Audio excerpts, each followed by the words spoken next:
Howdy everyone, this is Mappa, this is the Diamond Society, and welcome back to episode number 135. We are here at Spawn. We got launched in last episode. If you missed that, go back and watch it. That was a lot of editing.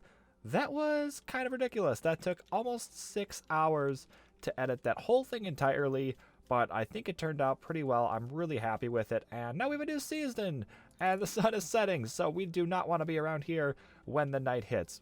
But guys, the fantastic response to last episode, thank you so much. You guys seem to really like the cinematic intro that I did. I'm very happy for that. I really had fun making that, and I'd love to do some more in the future. But enough of that for now. Today, we have stuff to work on. We're keeping Spawn just as some farms for now. We'll come back here and we'll add in some stuff in a little bit, but we can start on our base right away, and we're going to head off to a new location that I've never before built in. How about that? A jungle that we've never built in. But oh wait, it's not.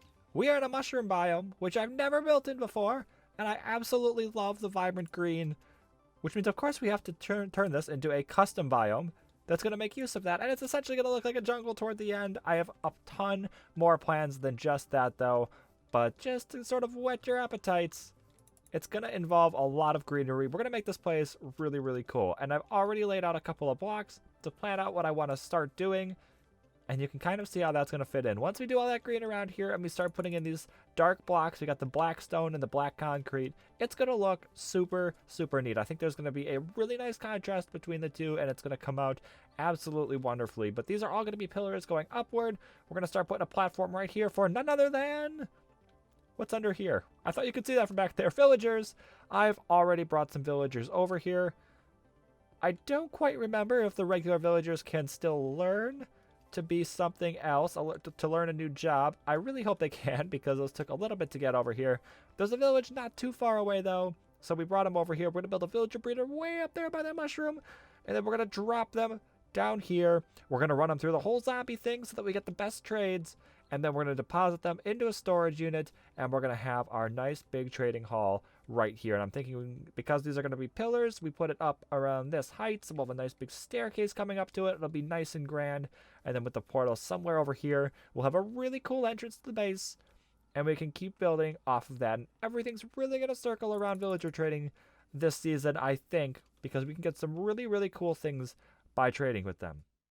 Loving the way this looks. We have the blackstone in, and this is going to look even so much better once we start surrounding it with that bright green that we're going to have from all of the grass and the leaves that are going to be around it. But we're kind of building this thing in the wrong order, right? We're pretty much doing this backward. You know, logically, we'd want to build the villager breeder, build the tank to convert it into a zombie, and then go back, and then build the storage area for all of the villagers. But we're completely doing it in the wrong order, it seems.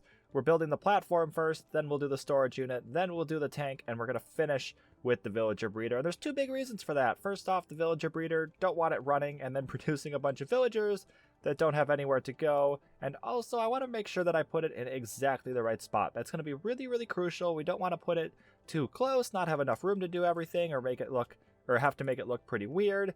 And we really just don't want to have it in like an awkward spot if we want to get villagers out and off to somewhere that's not the storage unit. So I really just want to do that last, make sure it's very accessible, and that everything is going to fit together really, really well. But the plan for this is we already have our staircase in, which I actually had to build twice because this was off by one block, unfortunately.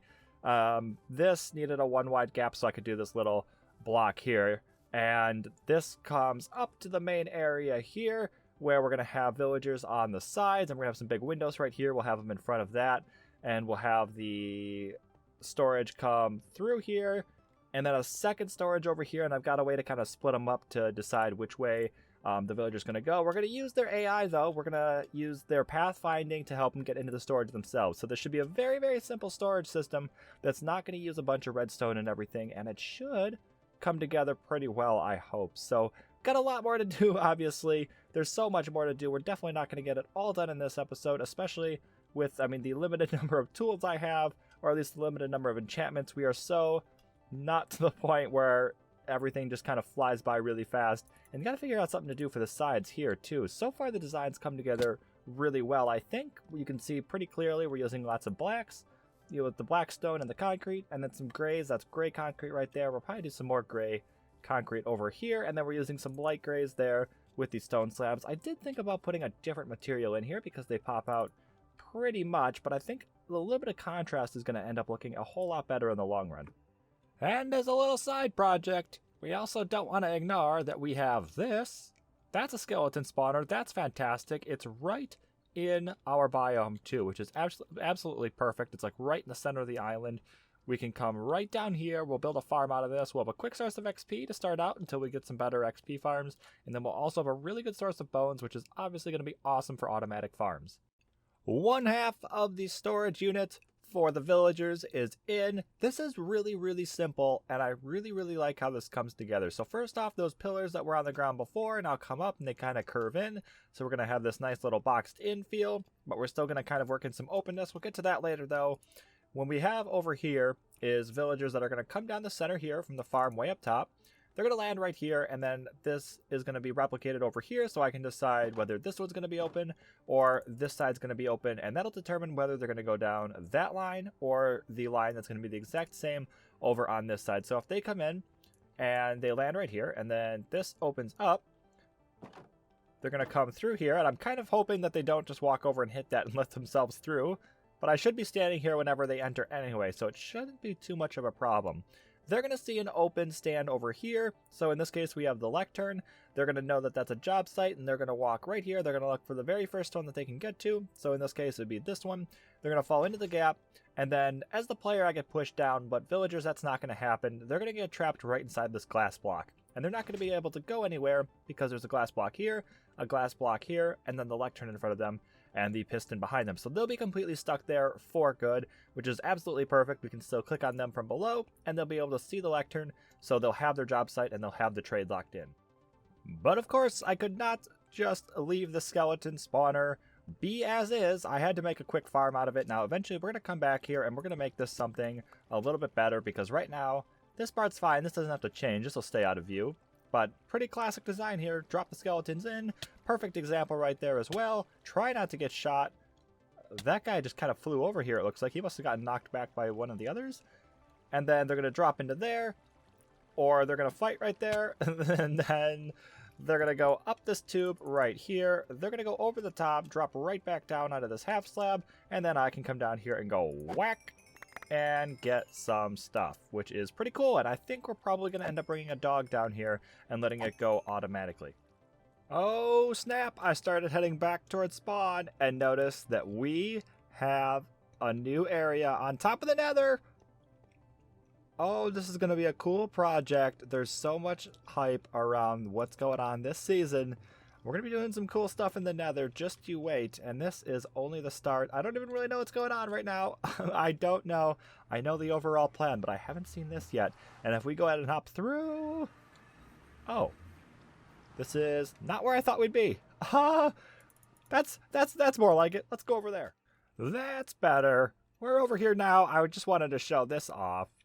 BC set this up, mending books for 1 diamond block, and of course, oh, he already snagged the diamonds I put in there.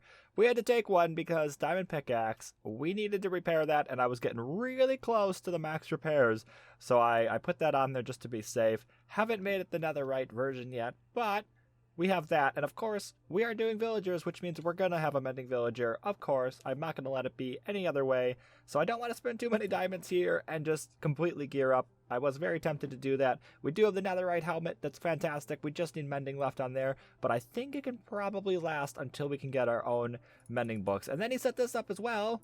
Look at that. Dragon fight prep free stuff. Oh, we're probably going to need that one for sure. So, I mean, our bow's not that great, right? So I'm going to grab a couple, try to make my bow a little bit better, and then don't really need a whole lot of arrows because bone farm and fishing rods. Ooh, might have to do something with that as well. And now we have the super bow. We've got everything except you can't put mending on a bow that already has infinity, unfortunately, but it's pretty darn good. And not only that, look at that! Optifine is now in pre-release for 1.16.1, which means we have shaders back. And I don't usually film in shaders, but man, this looks awesome. And y'all haven't seen most of this project because I did a lot of it off camera, I just came in and I decided I wanted to get a whole lot done, and I did it. I sat down and just kind of kept going and going and going and going, and then I looked down and it was done. Pretty much done, I should say. Pretty much done. We mirrored it to the other side, and if we come up here, I've changed over to using a lot of stone bricks with just a little bit of that smooth stone slabs mixed in. I think it looks a whole lot, I don't know if I want to say cleaner, because the whole point is to look broken up, but it looks like it fits in a little bit more with the black blocks around it. And then we've got the glass coming all the way up. We've mixed in some cracked black bricks right there. You can kind of see them. There we go. From the side there, you can see them as well. I think that really, really adds. And the glass looks weird. That looks like water, but that's okay because we have the tube in as well. This whole back area is pretty much done up, and I don't know if it's going to stay like this. I played with putting some crying obsidian in the back. That was just a little bit too noisy. The bell is pretty much just decoration. I don't have much of a use for it. Maybe if we have a villager that's stuck right here and doesn't want to go into the system and it's just kind of sitting there not knowing what to do, maybe if we ring that, it'll go and run and look for a workbench. That's a possibility. I'm not entirely sure if that's going to work or not. But hey, we got this guy in here. Can we see his name? No Remorse. So when we click this button down here, the goal is to bring a villager in from the farm, drop him down. I already have the system worked out for how we're going to do that. It's pretty neat, but we're not going to do that until next episode.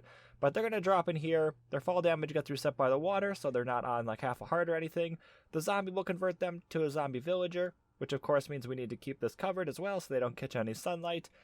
And then once that happens, I can just drop them in, close it back up. Now they're right here. I can throw those splash potion of weakness on them, give them a golden apple, wait for them to cure, and then if I want them going off in this direction, we had pressure plates here before. I'm just going to go click, let them through, and then click close it again. So I changed off from having a pressure plate right here just so they wouldn't step on it and let themselves free.